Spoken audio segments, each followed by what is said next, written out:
You are going to listen to a telephone conversation between a caller and a call centre operator. As you listen, complete the numbered spaces in the identification form in the book. First, you have some time to look at questions 1 to 5.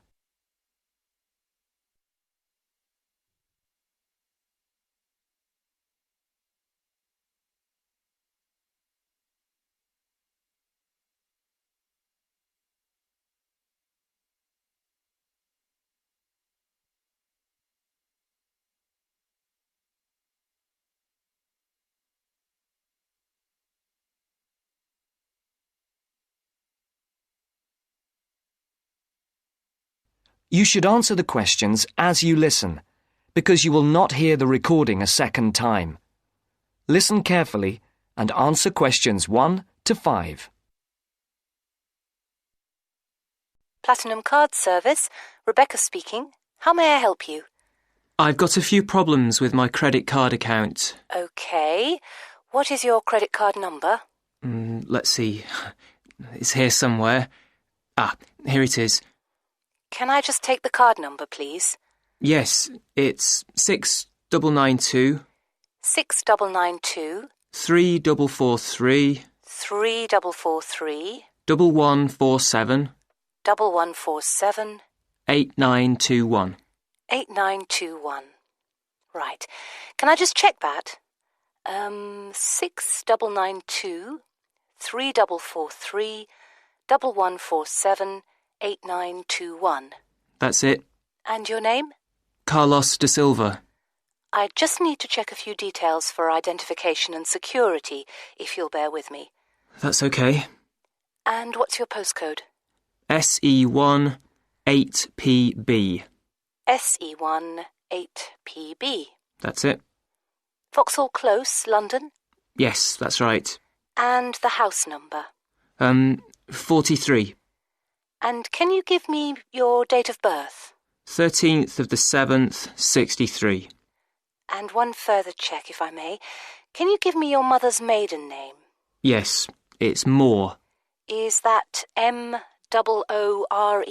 Yes, that's it. Before the caller and operator continue their telephone conversation, look at questions 6 to 10.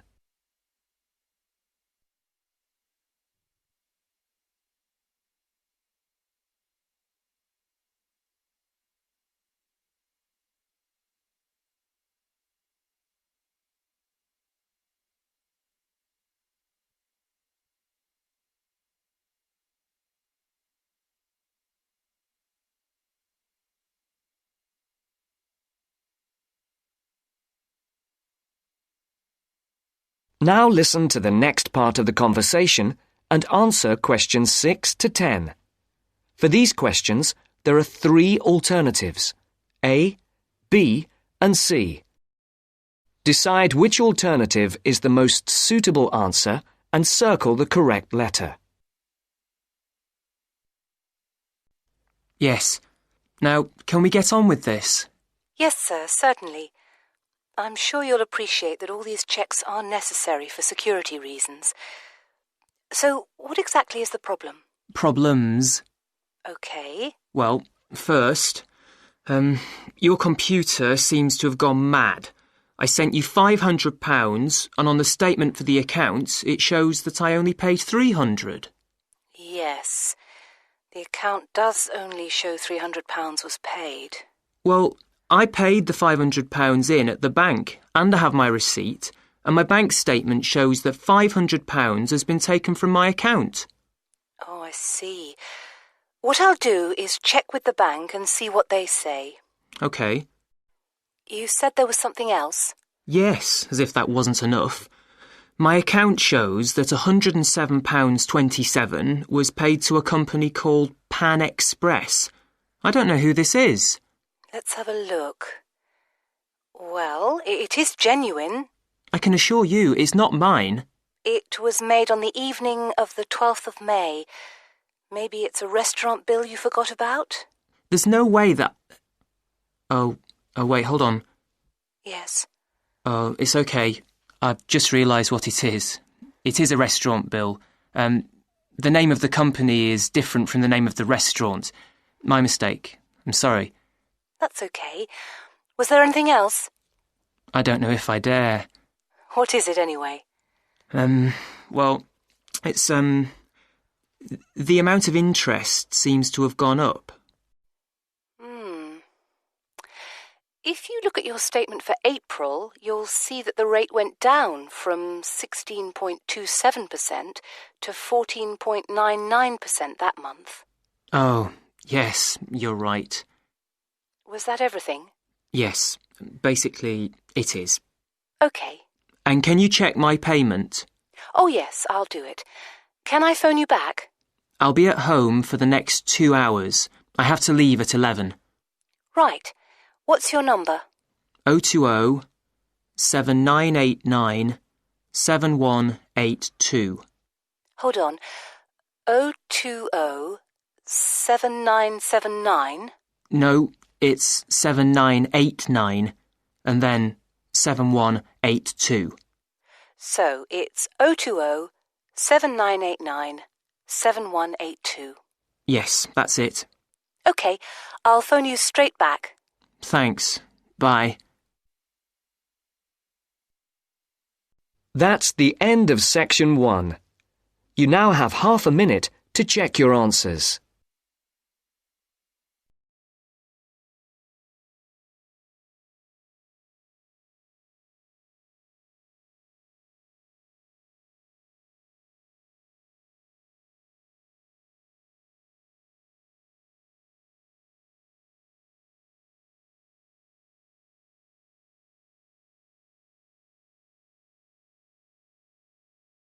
Section 2. You will hear a man giving some information about transport in London. You now have 30 seconds to read questions 11 to 15.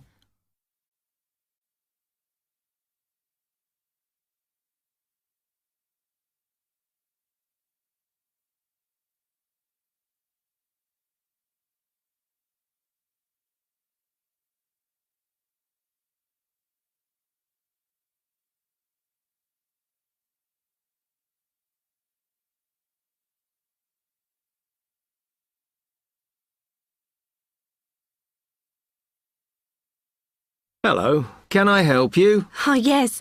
I was wondering what the best way was for me to get around London. Well, there are a lot of possibilities. As you probably realise, the main ways to get around are bus, train and tube. The Underground. It depends how much you want to spend.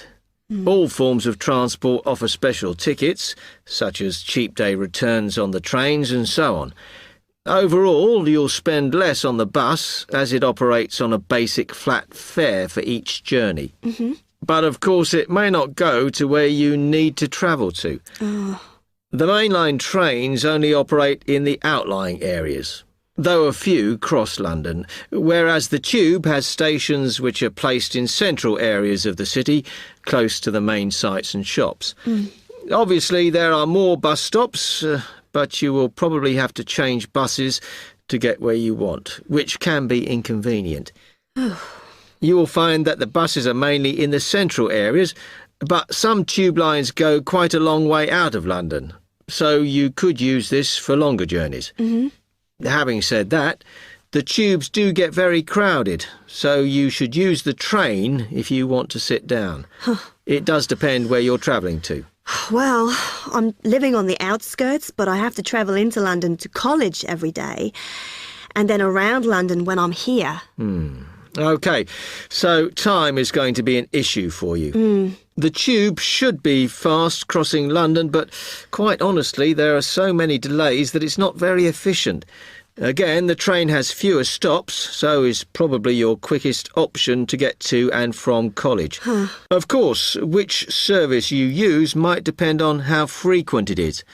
I mean, the trains might only be every 20 minutes or whatever, but a timetable is published to save you hanging around. There are a lot of tube trains at busy times of day, but fewer at other times, whereas the buses run every 5 minutes through most of the day, and there are night buses. But you'll need to check out your route first.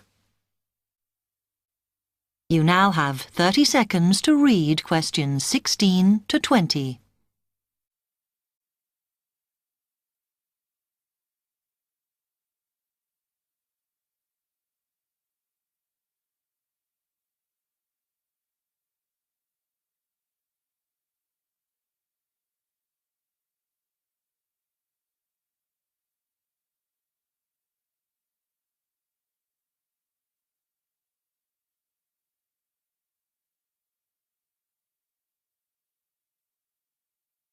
OK, thanks. How can I get from here to Hackney then? Right, well, you can choose. We're here at the information office, OK? Now, next to us, on the corner of the High Street and Sweet Street, is the bus stop, opposite the bank. Uh-huh. The bus goes all the way to Hackney, but it is a very indirect route, so it could take ages. Ugh. If you want to take the train, walk down the High Street towards the city. Go past the bank, and on your left is the station, just before you get to the post office. There's a mainline service to Hackney Wick, so if you need to get into the centre of Hackney, you may need to pick up a bus when you get there. Opposite the post office, on the corner of Hart Lane, is the tube entrance. You'll see the big signs. That's probably the best way to get there, though you may have to change. It's probably best if you go and get a travel card first. To get to the ticket office, you go out of here onto the High Street. Then turn into South Street, and the ticket office is on your right opposite the cinema. Of course, you may decide it's quicker to take a taxi. But it's a long way, so I think it'll be very expensive. If you do want to get a cab, then the rank is outside here, just opposite the office.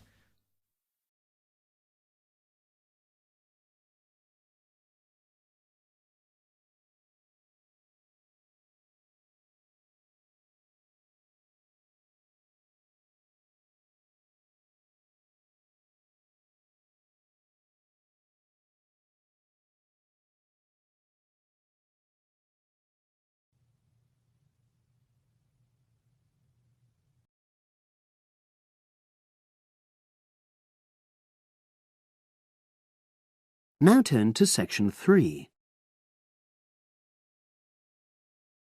Test 7, Section 3. You will hear two business studies students discussing a presentation they'll do on an article on working effectively in groups. First, you have some time to look at questions 21 to 26.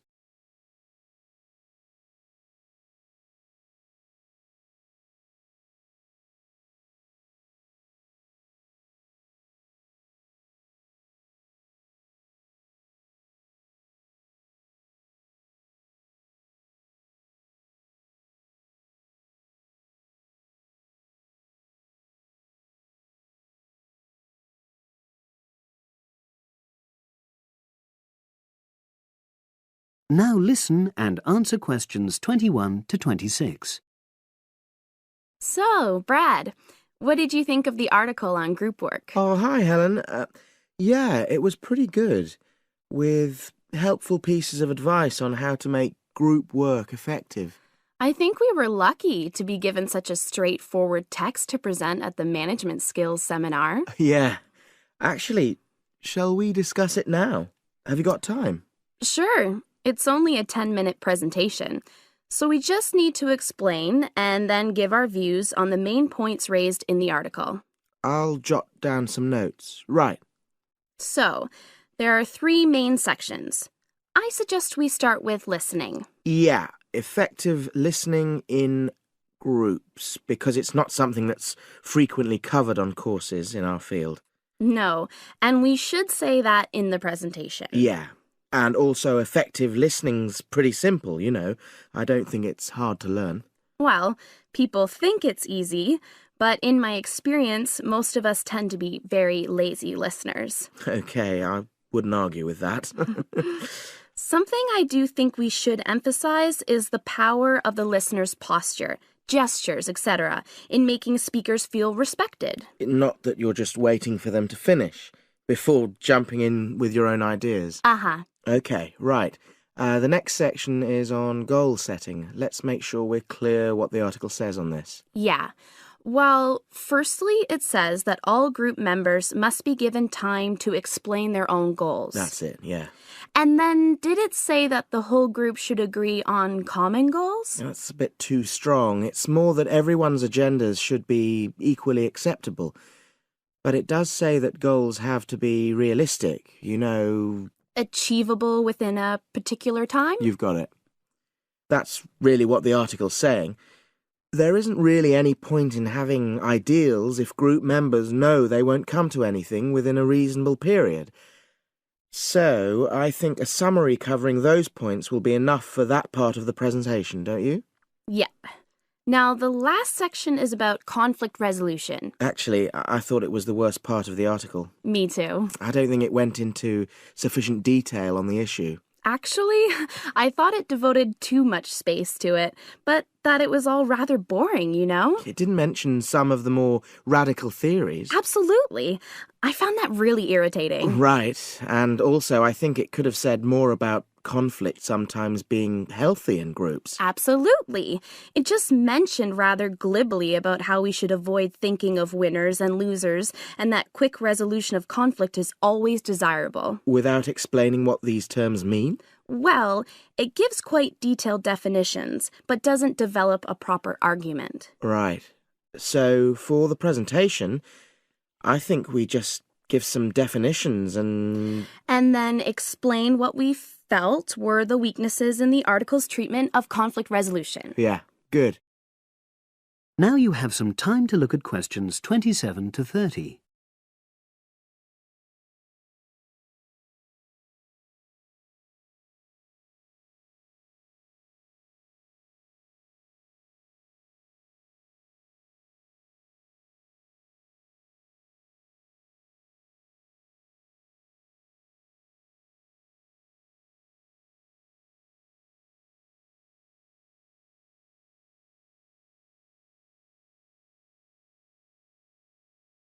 Now listen and answer questions 27 to 30. So, let's think about what we have to prepare for the actual presentation. Well, I suppose we'll use PowerPoint, but I'm hopeless at using it, especially if it has any visuals. I really have to look into doing a course on it because I know I'll need it in the future. Don't worry, I'm quite happy using PowerPoint and I'll put it together when everything else is ready. That's a relief. But yes, do that later. Okay. Now, I heard the tutor saying we have to include some well-chosen quotations from the article. I'm not sure if we do. I'll email him to find out. No need. I can just have a look at the specs he gave us when he set the task. That'll be quicker. But the tutor definitely said we have to prepare a handout to go with the talk. I'm not really sure how we do that. Sarah did one last year. Who's she? She's doing the same option as me on marketing. I'll ask her advice on what to include. Great. So that just leaves the bibliography at the end. I suppose it'll mainly be articles. Yeah. So we'll just look on the web, and we can leave that till later. But we've been advised against that? Well, we could have a look through some journals in the library. I think we should start by looking through module handbooks. I think that'll give us some good leads. Yeah, you're probably right. So that's all the topics. That is the end of section 3. You now have half a minute to check your answers.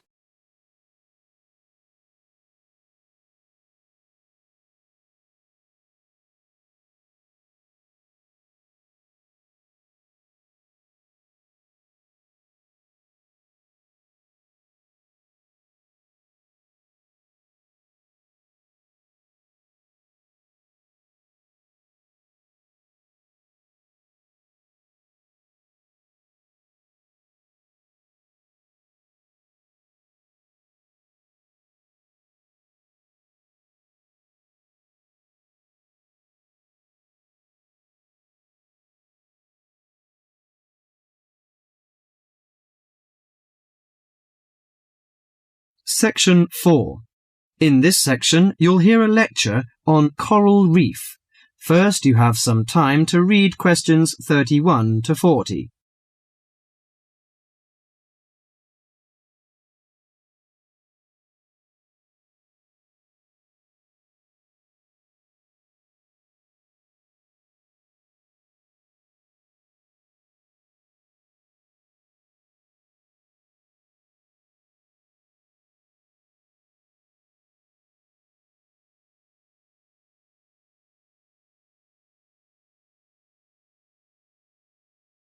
Now listen carefully to the lecture and answer questions 31 to 40.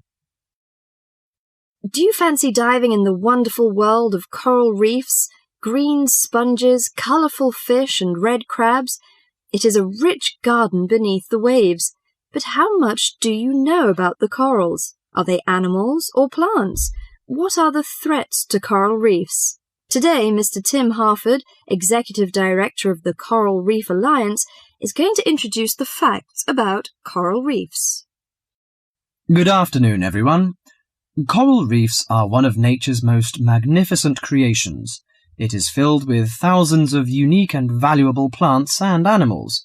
Over 1/4 of all marine species depend on healthy coral reefs. Humans also depend on coral reefs.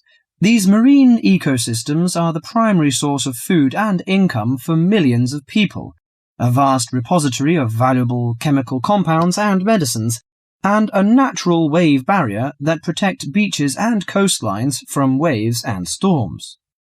Coral is actually the exoskeletons of coral polyps. Made from limestone, these skeletons build up over time, forming the reef. New corals are born each April. At a certain hour, on a certain night, mature corals suddenly release clouds of eggs and sperm into the sea. After the fertilized eggs take root on the seafloor, they can grow up to 15 centimeters per year. Coral reefs are present in the waters of over 100 countries. These are warm, 18 to 29 degrees centigrade, shallow, sunny regions primarily between the tropics of Cancer and Capricorn. Only clear, warm salt water can support a coral reef. And because sunlight is crucial to the reef's survival, the water must also be shallow. The algae that grow on coral provide much of the coral's food. In deeper water, algae cannot get the sunlight they need to grow. Most coral reefs are in the tropics because natural conditions there are perfect. In their modern form, coral reefs have thrived on Earth for over 50 million years. In recent years, however, more than 11% of the world's reefs have been lost, with another 16% severely damaged during the El Niño event in 1998. Up to 32% of coral reefs may be destroyed by human activities in the next 30 years if we do not take action now. Corals and coral reefs are extremely sensitive. Slight changes in the reef environment may have detrimental effects on the health of entire coral colonies. These changes may be due to a variety of factors. One of the greatest threats to coral reefs is human expansion or development. As human population increases, so does the harvest of resources from the sea. Due to overfishing, reef fish populations have been greatly decreased in some areas of the world. The removal of large numbers of reef fish has caused the coral reef ecosystems to become unbalanced. As we know, corals are also very popular as decorations. A large amount of the most healthy corals are selected by commercial collectors. They sell the corals to souvenir shops, where a large number of tourists wait to purchase them as decorations or souvenirs. Coral reefs also receive much damage from both commercial and private vessels. The leakage of fuels into the water and the occurrence of spills by large tankers are extremely damaging to local corals. Although much of the coral reef's degradation is directly blamed on human impact, there are several natural disturbances which cause significant damage to coral reefs. The most recognized of these events are hurricanes or typhoons, which bring powerful waves to the tropics. These storm waves cause large corals to break apart and scatter fragments about the reefs. Home to a diverse community of creatures, coral reefs are underwater treasure chests of colour and activity. Predators and prey swim and crawl among the coral in nature's never-ending dance of life and death. This lively, fascinating world beneath the waves is just waiting to be explored. That is the end of section 4.